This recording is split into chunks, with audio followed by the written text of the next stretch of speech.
विद्विषावहै।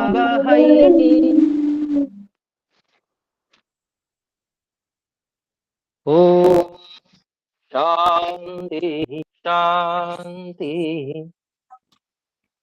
शान्ति। ॐ शान्तिः शान्तिः शान्तिः।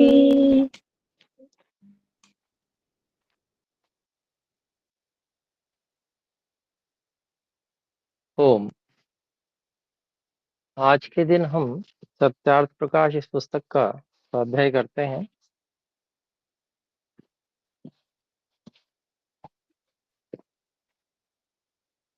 और इस पुस्तक में चतुर्थ समुल्लास हम पढ़ रहे हैं।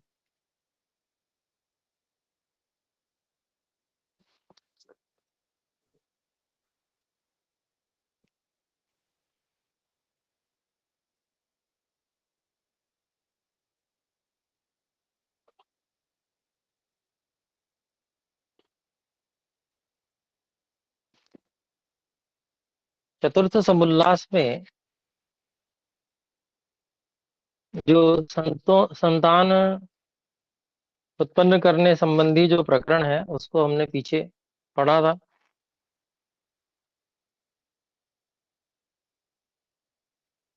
और उसके पश्चात जो है कुछ मनुस्मृति के श्लोक, उनका भी हम अब आगे जो दिए हुए हैं सत्यार्थ प्रकाश चतुर्थ समुल्लास में उनको पढ़ेंगे।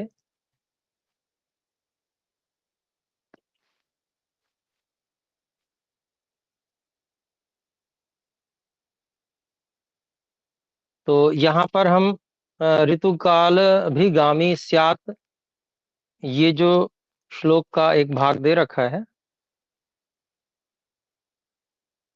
इसको यहाँ से आरंभ करेंगे।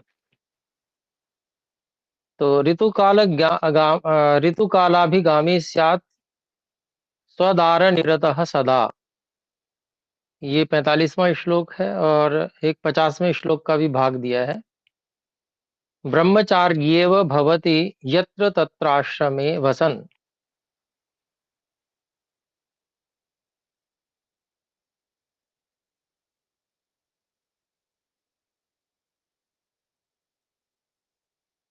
तो यहाँ पर इसका अभिप्राय लिखते हैं महर्षि दयानंद जी। जो अपनी ही स्त्री से सदा प्रसन्न और ऋतुगामी होता है वह गृहस्थ भी ब्रह्मचारी के सदृश है।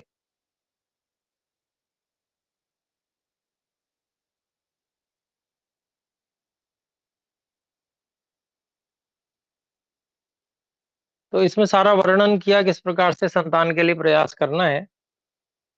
और जो एक मास में कुछ तिथियां विशेष हैं, उन तिथियों विशेष में पत्नी के साथ में सहवास करके संतान के लिए प्रयास करना, उसके अतिरिक्त ब्रह्मचारी रहना। और जो गर्भ स्थापन हो जाए तो उसके बाद फिर 1 वर्ष तक निरंतर ब्रह्मचारी रहना। तो जो ऐसे रहता है वो गृहस्थ भी ब्रह्मचारी के सदृश ही है, क्योंकि वह जो धातु है, बीज है, उसका जो है केवल सदुपयोग करता है। वो ईश्वर की आज्ञा पालन करने के लिए जो गृहस्थ है उसमें संतानों का निर्माण के लिए वो प्रयास करता है,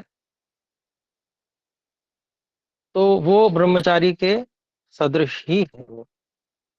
और जब शेष सारे समय वो ब्रह्मचारी रहता है तो शरीर में बल, पुष्टि, आरोग्य सभी उसके पूर्ण हो जाते हैं।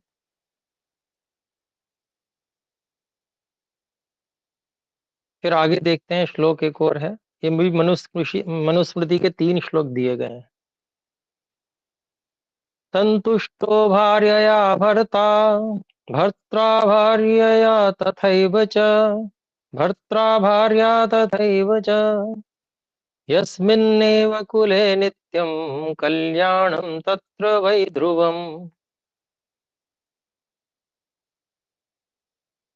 फिर दूसरा है, यदि ही स्त्री न रोचेत पुमां सन्न प्रमोदयेत् अप्रमोदात् पुनः पुंसः प्रजननं प्रवर्तते, प्रजनम न प्रवर्तते।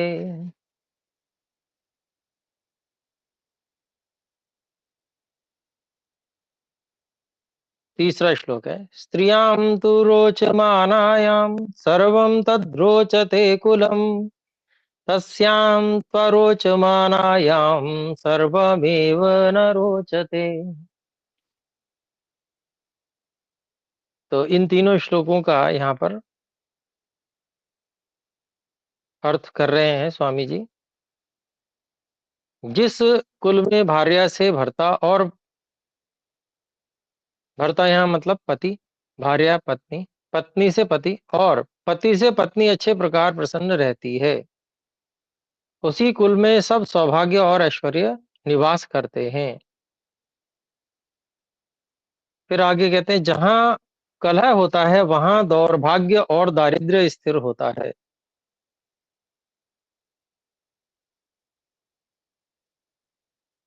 तो सौभाग्य उसी को कहते हैं जो व्यक्ति को उत्तम फल प्राप्त होता है, वो सौभाग्य है। और जो फल में दुख प्राप्त होता है तो वो दुर्भाग्य है। तो ऐश्वर्य भी उसी के साधन है, सुख के। और ऐसे ही जो दारिद्र्य है वो दुख का साधन है। तो इसीलिए जहां पति से पत्नी, पत्नी से पति, ये प्रसन्न रहते हैं।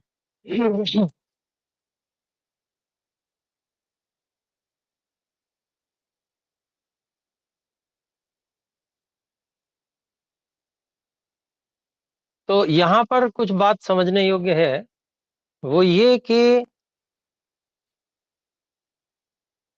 प्रसन्न रखने की दूसरे की जिम्मेदारी मानकर यदि चलते हैं तो एक सामान्य व्यक्ति को भी संसार में, संसार की सारी संपत्ति, पूरी भूमि अगर दे दी जाए, उसके बाद भी वो संतुष्ट नहीं होगा।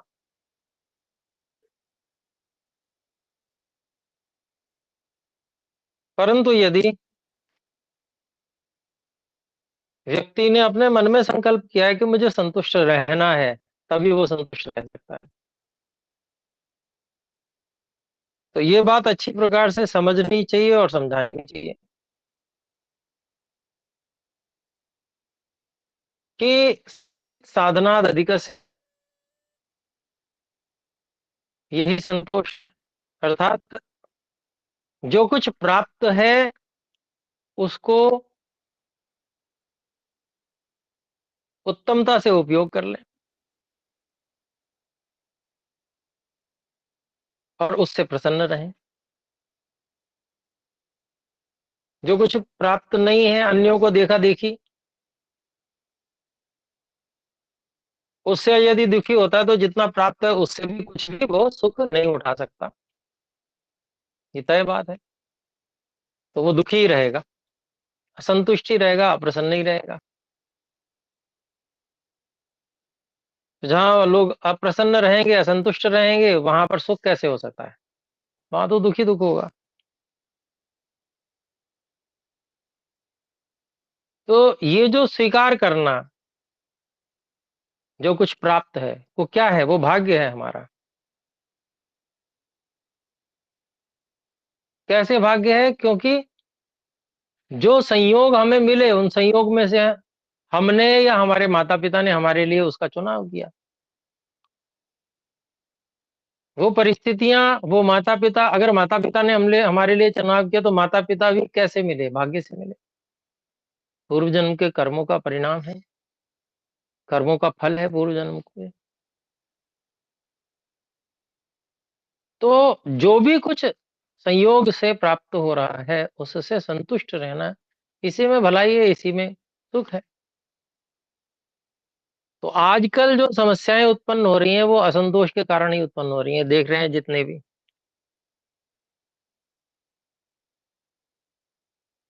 एक व्यक्ति अपने असंतोष को व्यक्त कर देता है तो दूसरा भी फिर उससे असंतुष्ट हो जाता है।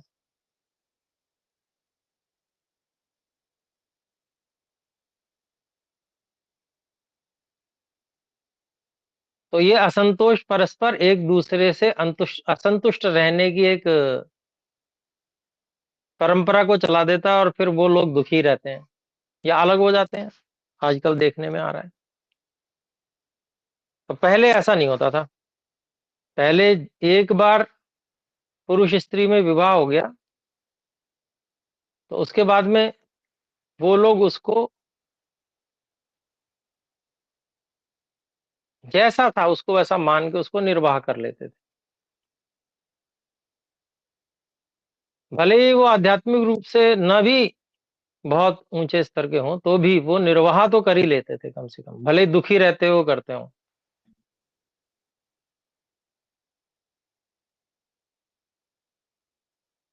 परंतु जो लोग आध्यात्मिक रूप से ज्ञान विज्ञान से समृद्ध होते हैं वे लोग हर परिस्थिति में संतुष्ट रहना सीख जाते हैं और संतोष का अनुपालन करते हैं। जितना साधन है उसी को वो समुचित रूप में बढ़िया ढंग से उसका उपयोग करके और जो यथासंभव जितने साधन उपलब्ध हैं उसी से वो आनंदित रहते हैं, सुखी रहते हैं, अपना कार्य आगे बढ़ाते हैं, उन्नति करते हैं। तो ये आज के समय में बहुत अधिक आवश्यक है कि ये सबको सिखाया जाए, बच्चों को भी सिखाया जाए, बचपन से ही सिखाया जाए।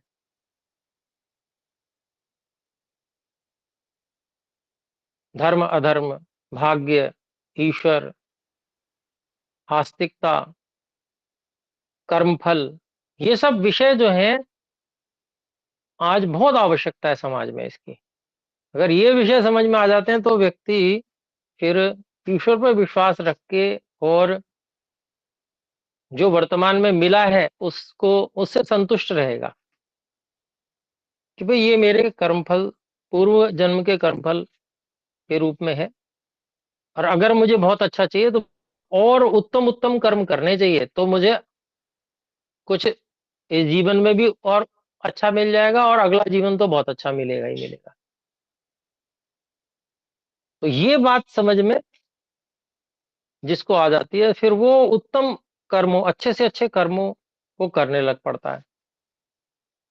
वो कोई भी कर्म का अवसर छोड़ता नहीं है। जो अवसर सामने मिलता है चाहे अभी वर्तमान में उसको धन मिल रहा हो या नहीं मिल रहा हो, यश मिल रहा हो या ना मिल रहा हो, प्रशंसा मिल रही हो या ना मिल रही हो, और कोई लाभ आर्थिक हो रहा हो या नहीं हो रहा हो इत्यादि, वो कर्म करने को का अवसर कभी छोड़ता नहीं है। उसको पता है कि कर्म करूंगा तो फल तो अवश्य मिलेगा ही मिलेगा। इसलिए कोई अवसर अपने हाथ से जाने मत दो जो कर्म करने का, उत्तम कर्म करने का मिल गया है। और तब वो जो ये कर्मफल व्यवस्था को समझ जाता है तो वो अपने भाग्य का निर्वहन करता है, अपने भाग्य का निर्माता बन जाता है। और इतना ही नहीं, जो इस प्रकार से कर्म करता है, उत्तम कर्म करता है, कोई अवसर नहीं छोड़ता, अच्छे से करता है सब कर्मों को, उसका ये जीवन भी और अधिक सुखमय हो जाता है। जितना भाग्य में मिला हुआ रहता है उसमें भी और वृद्धि हो जाती है, उत्तम बन जाता है। तो ये बातें आज समझाने की हैं कि समझने की भी हैं, समझाने की भी हैं आजकल के बच्चों को। और पहले क्या था कि पहले गुरुकुल व्यवस्था थी, आध्यात्मिक वातावरण भी मिलता था, जिसके कारण से सब लोगों को ये बातें पता थी और वो उसका उपयोग करते थे, आस्तिक थे इस कारण से। और व्यवस्थाएं सुंदर चलती थी, सब लोग कर्म में प्रवृत्त रहते थे, उत्तम उत्तम कर्म करते थे, तो एक दूसरे की सेवा भी खूब करते थे, एक दूसरे के लिए तैयार रहते थे कार्य करने के लिए, क्योंकि पता था कर्म करना है फल तो मिलेगा ही मिलेगा। अभी हो सकता है ना मिले, बाद में मिलेगा। तो अगर कर्म का अवसर छोड़ दिया तो बहुत बड़ी हानि है। तो पहले जो लोग थे वो इस तरह से इसलिए इस कारण से, यही कारण था मूल में, इस कारण से आस्तिक होते थे, इस कारण से उनका जो जीवन था और समाज का जीवन था वो बड़ा सुंदर था, बड़ा सौहार्दपूर्ण था, सुखदायी था। आज यही बातें नहीं है, इसके कारण से बड़ा क्लेश है, एक दूसरे का सहयोग नहीं है, व्यक्ति बहुत ज्यादा, हद से ज्यादा स्वार्थी हो गया है। मुझे क्या मिलेगा, मुझे आर्थिक लाभ हो रहा है तो मैं करूंगा, नहीं तो नहीं करूंगा, और मुझे क्या लेना देना, मैनू की और तैनू की वाला इस सिस्टम आज चल रहा है। तो उसके कारण से आज परिवार तक सुरक्षित नहीं रह पा रहे हैं। तो ये जो श्लोक है संतुष्टो भार्याया भर्ता, ये बहुत ही अच्छा लेकिन समझने योग्य है। अगर हमने ये समझ लिया कि संतुष्ट रखने की जिम्मेदारी सामने वाले की है, पत्नी ये सोच ले मुझे संतुष्ट करेगा मेरा पति,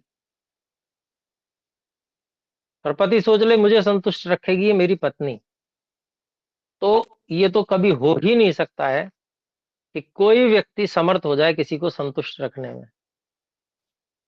क्योंकि तृष्णाएं जो हैं वो व्यक्ति की आगे बढ़ती ही चली जाती हैं, उसमें कभी कमी नहीं होती।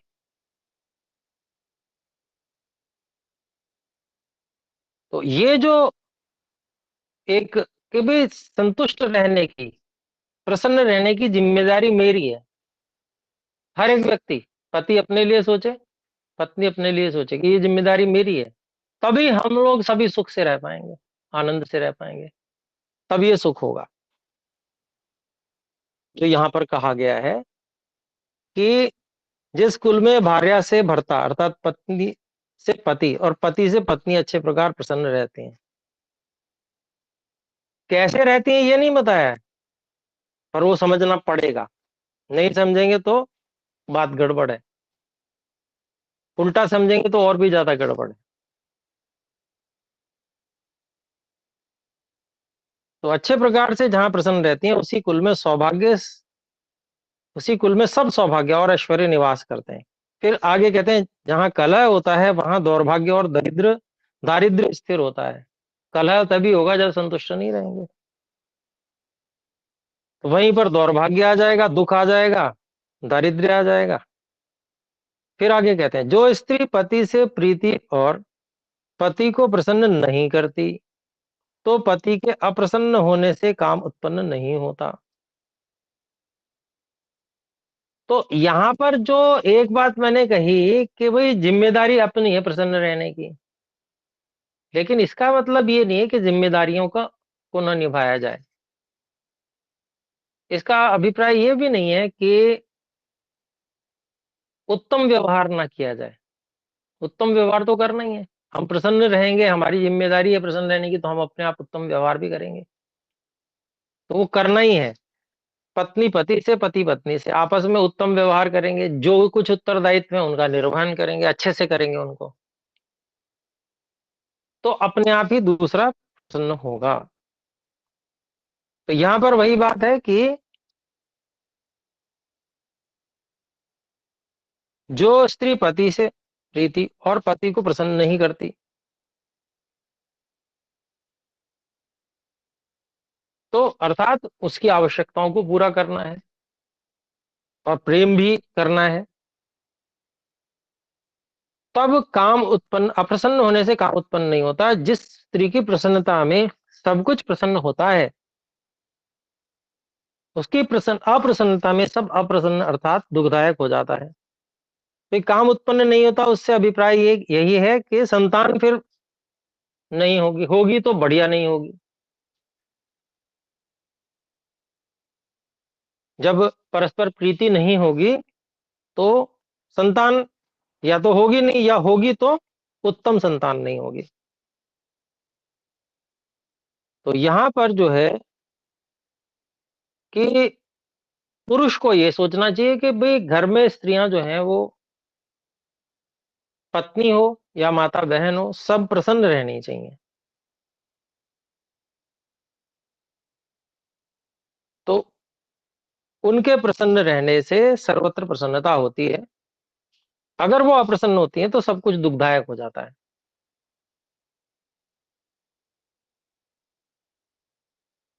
क्योंकि बाहर जो कार्य करता है व्यक्ति उसमें संघर्ष तो रहता ही है।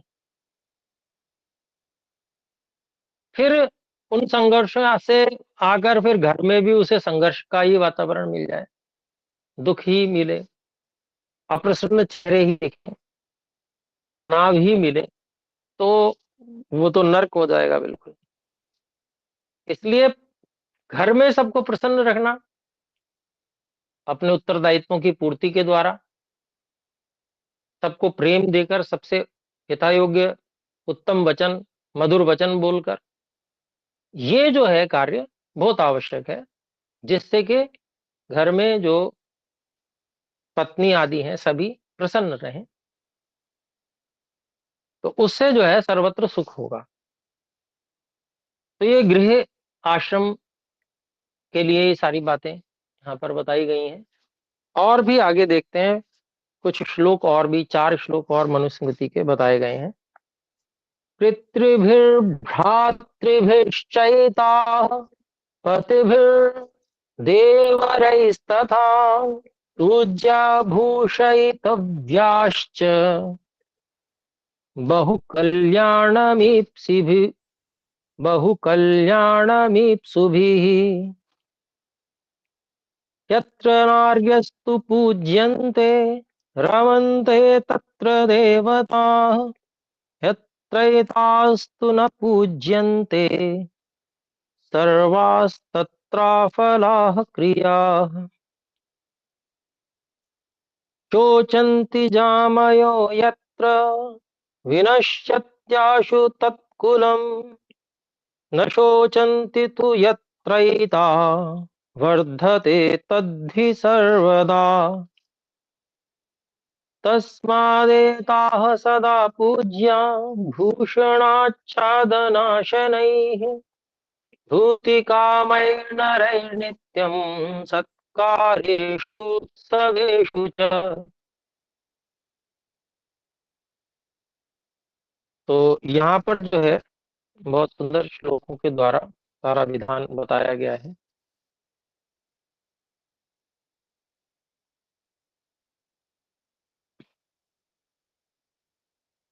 इसका जो आर्य भाषा अनुवाद महर्षि स्वामी जी ने किया है उसको पढ़ते हैं। पिता, भाई, पति और देवर, इनको सत्कार पूर्वक भूषण आदि से प्रसन्न रखें।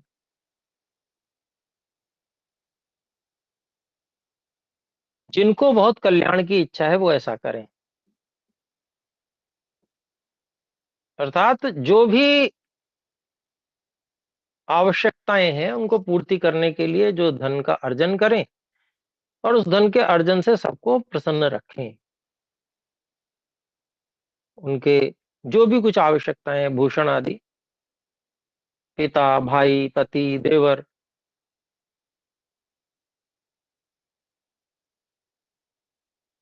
जिस घर में स्त्रियों का सत्कार होता है उसमें विद्या युक्त पुरुष होके देव संज्ञा धरा के आनंद से क्रीड़ा करते हैं।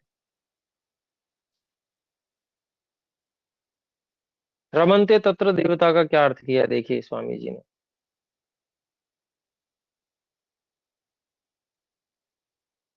देवता आगे कहीं से और से वास करते हैं, लोग कल्पना ऐसी कर लेते हैं, परंतु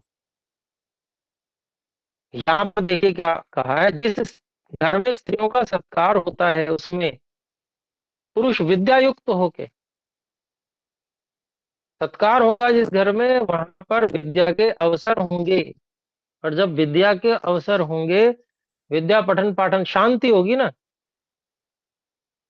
जहां पर स्त्रियों का सत्कार होगा वहां शांति होगी, प्रसन्नता होगी, और वहां पर विद्या पढ़ने पढ़ाने के बहुत से अवसर निकल आएंगे, समय निकल आएगा।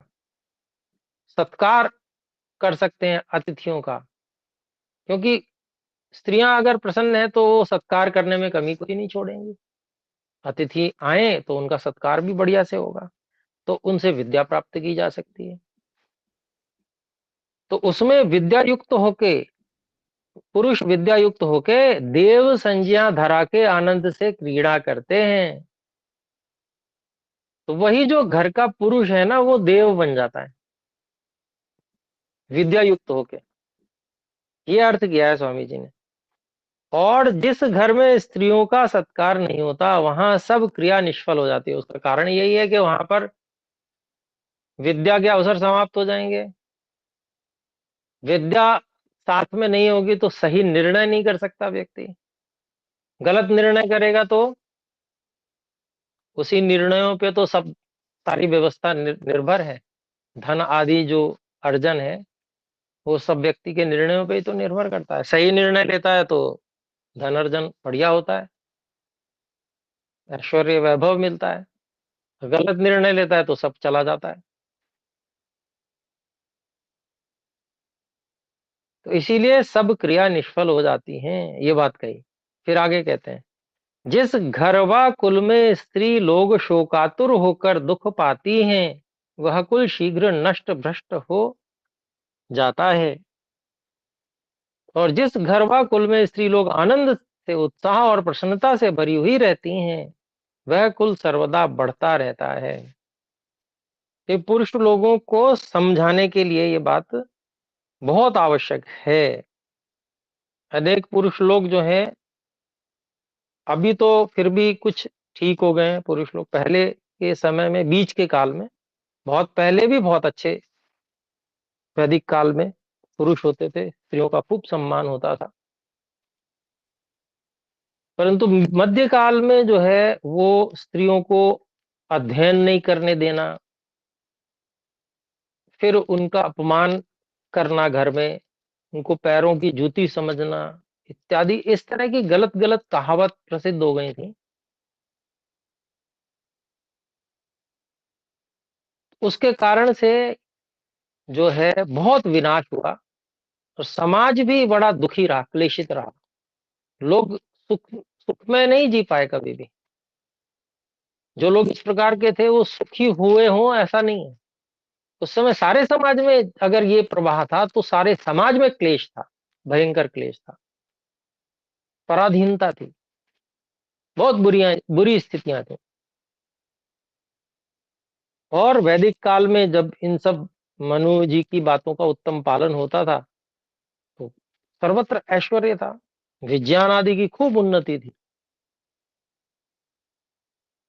तो ये जो बातें हैं ये बिल्कुल अंदर तक घुसी हुई हैं, परिवार के अंदर तक, घर के अंदर तक घुसी हुई बातें हैं, जहां से वह प्रसन्नता का बीज प्रस्फुटित होता है, उगता है। तो इस चीज को अगर व्यक्ति ध्यान नहीं देगा तो वो कभी भी सुखी नहीं रह सकता है, उसकी उन्नति कहीं हो ही नहीं सकती है। तो इसीलिए ये श्लोक यहाँ पर मनु जी ने कितना सुंदर लिखा है कि जिस घर व कुल में स्त्री लोग शोकातुर होकर दुख पाती हैं वह कुल शीघ्र नष्ट भ्रष्ट हो जाता है। और जिस कुल व घर व कुल में स्त्री लोग आनंद से उत्साह और प्रसन्नता से भरी हुई रहती हैं वह कुल सर्वदा बढ़ता रहता है। इसलिए ऐश्वर्य की कामना करने हारे मनुष्यों को योग्य है कि सत्कार और उत्सव के समयों में भूषण वस्त्र और भोजन आदि से स्त्रियों का नित्य प्रति सत्कार करें। देखिए कि कैसा उत्तम विधान है महर्षि मनु जी का। और महर्षि मनु जी पे पता नहीं क्या क्या आक्षेप लगाए जा रहे हैं। फिर आगे देखें, ये सभी परिवारों की बात है, किसी के लिए ऐसे थोड़ी कहा है कि भाई ब्राह्मण क्षत्रिय तो ऐसा करेंगे, वैश्य नहीं करेंगे, या शूद्र नहीं करेंगे, या शूद्रों और वैश्यों को करना चाहिए, ब्राह्मण क्षत्रियों को नहीं करना चाहिए, ऐसा थोड़ी कहा। सबके लिए एक बराबर है, सबको एक ही, सबके घर में स्त्रियां हैं, सबको करना है। ये ऋषि मनु का विधान है। फिर यह बात सदा ध्यान में रखनी चाहिए कि पूजा शब्द का अर्थ सत्कार है और दिन रात में जब जब प्रथम मिले व पृथक हों तब तब प्रीति पूर्वक नमस्ते एक दूसरे से करें। तो ये बात स्पष्ट की है।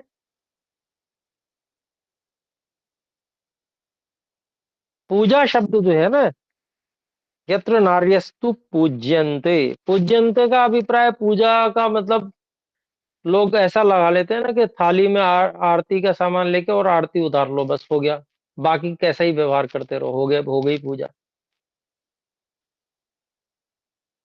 उसको पूजा नहीं कहते हैं। वो तो स्वागत सत्कार, किसी के एक कुछ क्षणों का स्वागत होता है वो तो। कोई बाहर से आया, उस समय उसका स्वागत कर लिया, उसका तिलक आदि कर दिया। तो ये सब जो है स्वागत सत्कार की ही चीजें हैं, लेकिन केवल इतना ही मात्र स्वागत सत्कार नहीं है। सत्कार का अभिप्राय उत्तम व्यवहार है, अच्छा व्यवहार करना, और न केवल व्यवहार बल्कि आवश्यकताओं को पूरी करना, जितनी आवश्यकता उससे अधिक ही कुछ करना और अधिक प्रयास करना। तो ये जो है सत्कार है। सभी वस्तुओं के लिए जो जो आवश्यकताएं हैं सभी, चाहे वो आभूषण है, चाहे वस्त्र है, चाहे भोजन है, सभी प्रकार से स्त्रियों का नित्य प्रति सत्कार करें। यह बात सदा ध्यान रखनी चाहिए कि पूजा शब्द का अर्थ सत्कार है, और दिन रात में जब जब प्रथम मिलें व पृथक हों तब प्रीति पूर्वक नमस्ते एक दूसरे से करें। तो नमस्ते करने से एक बहुत अच्छा भाव बनता है एक दूसरे के प्रति। मैं आपका मान्य करता हूं, मैं आपको नमन कर रहा हूं।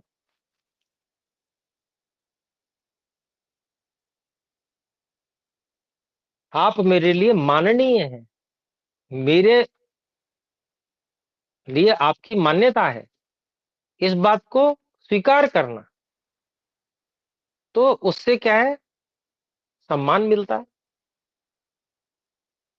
और सम्मान प्राप्त करना ही केवल नहीं है, सम्मान करना भी बहुत आवश्यक है। तो आइए, और भी ऋषि मनु जी के श्लोक हैं। सदा प्रहृष्टया भाव्यम गृह कार्येषु दक्षया सुसंस्कृतोपस्कारया सुसंस्कृतोपस्करया व्यये च मुक्त हस्तया। इसका अभिप्राय लिखते हैं, स्त्री को योग्य है कि अति प्रसन्नता से घर के कामों में चतुराई युक्त सब पदार्थों को के उत्तम संस्कार, घर की शुद्धि और व्यय में अत्यंत उदार न रहे, अर्थात सब चीजें पवित्र और पाक इस प्रकार बनावे जो औषध रूप होकर शरीर व आत्मा में रोग को न आने देवे। इसीलिए जो है आयुर्वेद बहुत आवश्यक है माताओं बहनों के लिए। फिर आगे, जो व्यय हो उसका हिसाब यथावत रख के पति आदि को सुना दिया करें। तो ऐसा नहीं है कि भाई हाँ ठीक है, आपने हम पे विश्वास किया, अब हम करते रहेंगे जैसा भी, अब कुछ पता नहीं है क्या है, क्या हो रहा है, क्या नहीं हो रहा है कितना नहीं है, कुछ नहीं। लेकिन उसका एक आय व्यय जो भी है उसको सुना दिया। उससे क्या है, एक स्पष्टता रहती है, पारदर्शिता रहती है। कोई व्यक्ति हो सकता है आपके सम्मान में कुछ कहे ना, भाई आपका सम्मान रखना है, वो चाहता है व्यक्ति कि भाई घर में परिवार में सुख रहे, तो सम्मान करते रहे। तो लेकिन अपना भी कर्तव्य है कि भाई जो हम हैं हम बिल्कुल पारदर्शिता से कार्य करने वाले हैं, और ये जो है व्यय है इस प्रकार से हुआ है। तो उससे क्या होता है, उससे एक दूसरे के प्रति बड़ी विश्वास, बड़ी श्रद्धा ऐसा बना रहता है। तो ये श्रद्धा अपने प्रति बनवाना ये भी अपना कार्य है। हम कुछ भी उल्टा सीधा करते रहे, वे हमारा तो सत्कार होते रहना चाहिए, ये जो है सोचना उचित नहीं है। तो सत्कार होने योग्य कार्य भी अपने को करने हैं, ये भी बहुत आवश्यक है। और ऐसा हमेशा जो विदुषी माताएं बहनें होती हैं वो हमेशा उनको सब पता होता है किस तरह से व्यवहार करना है। फिर आगे कहते हैं, घर के नौकरों चाकरों से यथायोग्य काम लेवें, घर के किसी काम को बिगड़ने न देवें। तो ये जो माताएं बहनें घर में हैं और वो सारा कार्य संभालती हैं, तो उनको सारा कार्य संभालना और करवाना, और अच्छी प्रकार से अमुक्त हस्तया कहा ना, व्यय च अमुक्तस्तया, मतलब ऐसा नहीं है कि वही खुले हाथ से जैसे जहां मर्जी जितना हुआ, अच्छा अच्छा ठीक है ले जाओ कोई बात नहीं। नहीं, हाथ रोक कर खर्च करना, कि नहीं इसमें इतना योग्य है तो इतना ही होना चाहिए, तभी जो है वो परिवार घर जो है वो उत्तम चलता है। तो ये छोटी छोटी बातें भी यहाँ पर सिखाई गई हैं। ऋषि मनु जी ने सब बातें सिखाई हैं। पता है कि अपने आप नहीं सीखता है, व्यक्ति को सिखाना पड़ता है। अगला श्लोक है महर्षि मनु जी का। स्त्रियो रत्नान्यथो विद्या, सत्यम शौचम सुभाषितम, विविधानि च शिल्पानि, समाधेयानि सर्वतः। उत्तम स्त्री नाना प्रकार के रत्न, विद्या, सत्य, पवित्रता, श्रेष्ठ भाषण और नाना प्रकार की शिल्प विद्या अर्थात कारीगरी सब देश तथा सब मनुष्यों से ग्रहण करें। तो पत्नी जो घर में है, स्त्री है, माता बहन, सबको सभी प्रकार की विद्याएं, रत्न, विद्या, सत्य, पवित्रता, श्रेष्ठ भाषण, अनेक प्रकार की शिल्प विद्या, कारीगरी, ये सब भी सीखने का यहाँ पर महर्षि मनु जी ने विधान किया हुआ है। ऐसा नहीं है कि पुरुष को ही करना, ये सब स्त्रियों को भी आना चाहिए। क्योंकि बहुत सारे कार्य ऐसे होते हैं घर के जो वो स्वयं ही उसको कर सकती हैं। उसके लिए किसी का सहारा देखने की, आसरा देखने की आवश्यकता नहीं रहती है।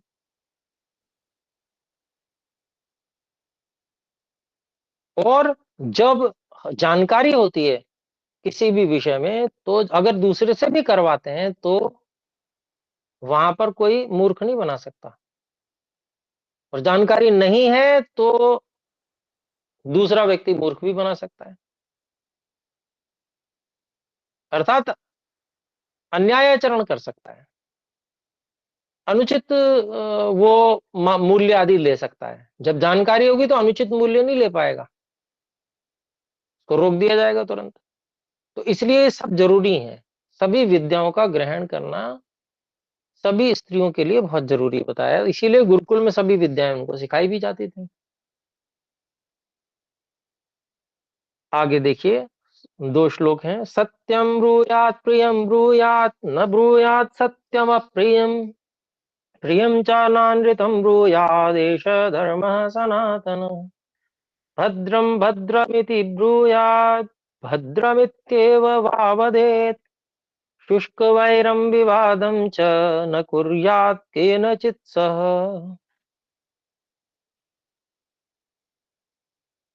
इसका अभिप्राय बता रहे हैं स्वामी जी। सदा प्रिय सत्य दूसरे का हितकारक बोले, अप्रिय सत्य अर्थात काणे को काणा न बोले, अनृत अर्थात झूठ दूसरे को प्रसन्न करने के अर्थ में न बोले।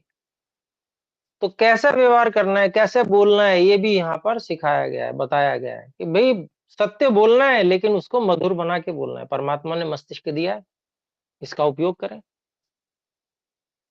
और किसी को प्रसन्न करने के लिए झूठ तो बिल्कुल भी नहीं बोलना है।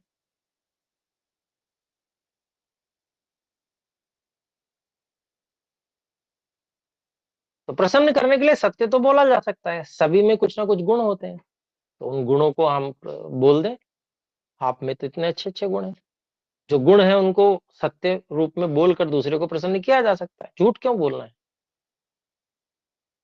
फिर आगे, सदा भद्र तथा सबके हितकारी वचन बोला करें, शुष्क वैरम अर्थात बिना अपराध किसी के साथ विरोध व विवाद न करें। ऐसा बहुत से लोग करते हैं, कुछ नहीं है तो, कोई काम नहीं है तो भी झगड़ा ही मोल ले लिया व्यर्थ में। तो ये सब जो है समय नष्ट ही नहीं करना, बल्कि और विपरीत प्रभाव। जो जो दूसरे का हितकारक हो और बुरा भी माने तथापि कहे बिना न रहे। अगर दूसरे का हित होता हो, बुरा मान ले तब भी उसको बता देना प्रेम पूर्वक, कुछ मधुर करके उसको मधुर बना के, संभव हो तो उसमें मधुरता डाल दें, कुछ किसी तरह से उसको बता देना। तो ये बहुत, ये थोड़ी सी कला ये सीखनी पड़ती है, ये करना ही पड़ता है सभी को, ये जरूरी है। तो ये गृहस्थ इत्यादि में जो बहुत आवश्यक कार्य होते हैं उनको यहाँ पर महर्षि मनु जी के माध्यम से महर्षि दयानंद जी ने बताया है, और भी आगे बताने वाले हैं। अभी समय समाप्त हो रहा है, तो अपने लोग यहाँ पर जो भी उपस्थित हैं, यदि कोई पिछली बार में और इस बार में अगर कोई बात, प्रश्न इत्यादि रखना चाहते हैं, तो वे हस्तोत्थापन द्वारा सूचित कर सकते हैं।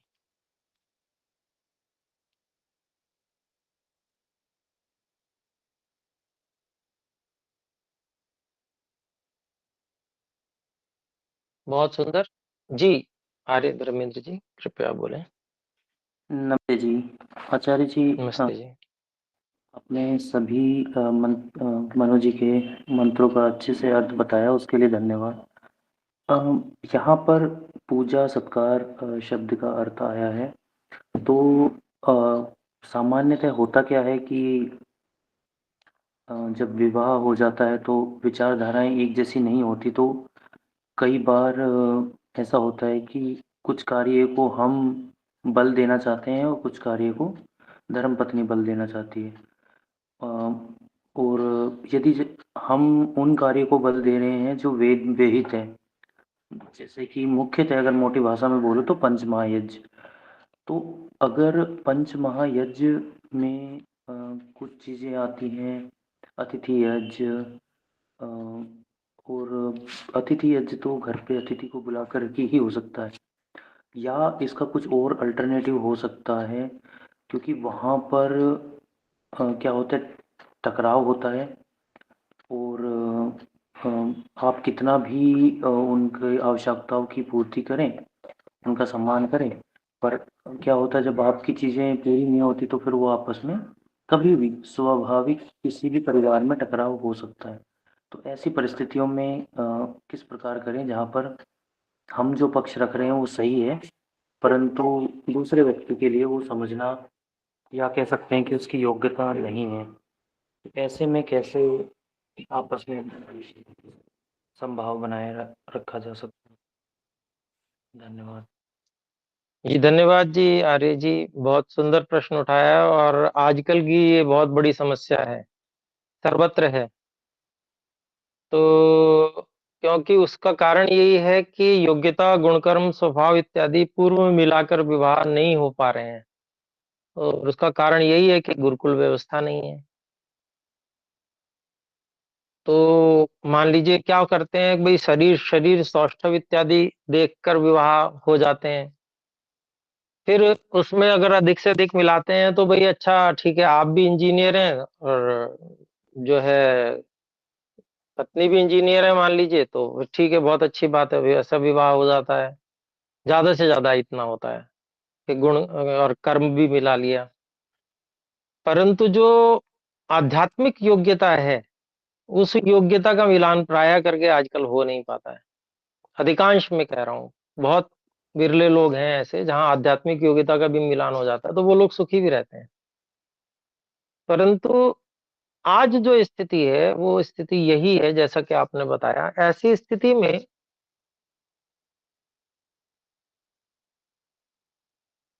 छूट भी देनी चाहिए, क्योंकि देखिए हम जिस समाज में रह रहे हैं, तो समाज में भी ऐसी स्थिति है, और किसी को जबरदस्ती कुछ मनवाया जा सकता नहीं है, ये पक्की बात है।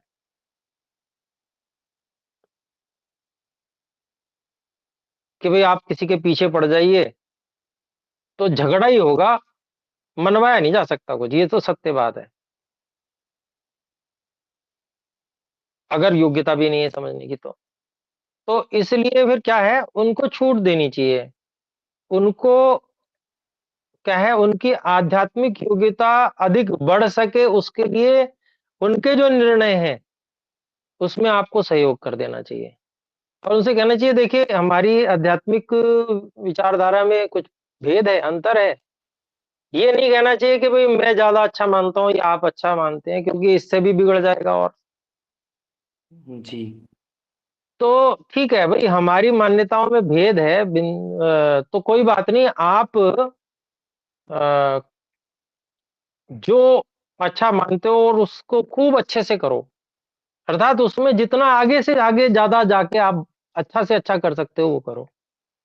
उनको जाने देना चाहिए। उससे क्या होता है कि किसी भी मान्यता की एक सीमा आ जाती है, अर्थात उस मान्यता को मानने के बाद में मान लीजिए कोई व्यक्ति किसी ऐसी मान्यता को मानता है कि भाई ऐसा उम, मन्नत मानने से हमारी कामना पूरी हो जाती है। तो वहाँ पर अगर कोई बाधा आती है किसी प्रकार की, तो उनसे कहना चाहिए कि अच्छा ठीक है, तो इस पे चलें, फिर वहाँ मन्नत आप कर लीजिए, हो सकता है पूरी हो जाए। और नहीं होती है तो फिर पता चलेगा कि हाँ, नहीं भी होती है। तो अभिप्राय क्या है कि जो व्यक्ति है जिस स्तर पे, उस व्यक्ति को उस स्तर से धीरे-धीरे आगे बढ़ने के लिए अवसर देना, ये एक कार्य अपना है। इसी से संतुलन थोड़ा बहुत बनाया जा सकता है। हालाँकि अपेक्षा ये रहती है कि भई जैसे जिस स्तर पे हम हैं, उस स्तर पे सामने वाला भी आ जाए, परंतु ऐसा नहीं हो पाता। ये एक स्वाभाविक बात है, क्योंकि अपनी मान्यता को सबसे अच्छा व्यक्ति मानता है। ये बहुत गहरी होती है। बुद्धि जो तत्व है ना, वो सबसे सूक्ष्म तत्व है।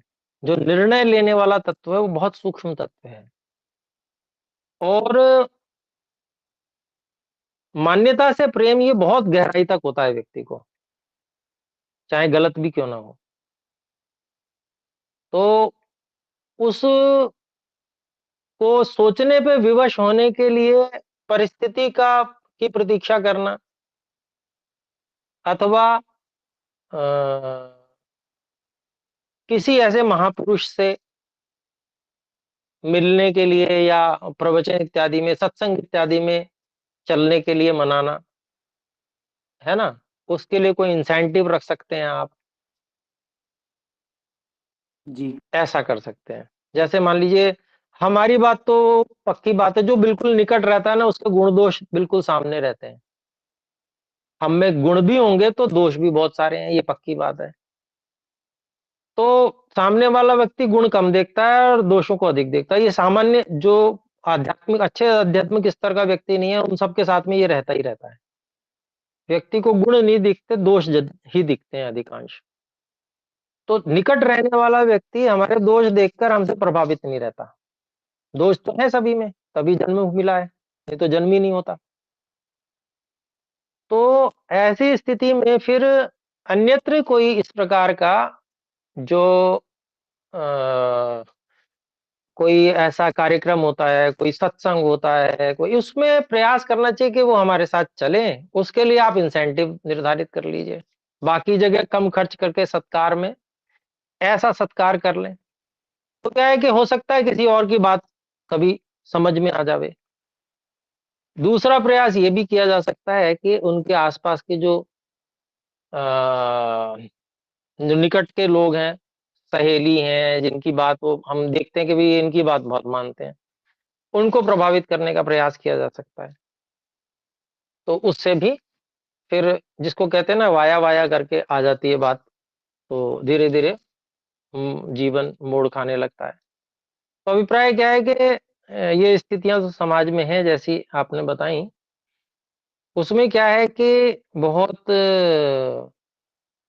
जिसको कहते हैं कि नहीं ऐसा ही होना चाहिए, ऐसा विचार करके न चल के, व्यक्ति को अपनी जो उन्नति है, जिस ढंग से उसकी उन्नति होने वाली है, उस ढंग से होने देने के लिए उसको अवसर देना चाहिए। तो यही मैं समझता हूँ सबसे अधिक उचित है, क्योंकि इसके अतिरिक्त में तो फिर झगड़े और फिर और पता नहीं 10, 25 प्रकार की समस्याएँ खड़ी हो सकती हैं। तो जी। यही उत्तर है जी आपकी बात का। मैं समझता जी। हूँ समझ पाए होंगे। हाँ जी, हाँ जी, हाँ जी। मैं बहुत-बहुत धन्यवाद आपका। जी, बहुत-बहुत धन्यवाद। तो ठीक है, फिर अभी विराम करते हैं। आइए सब मिलकर एक बार ओम का उच्चारण करें। ओम।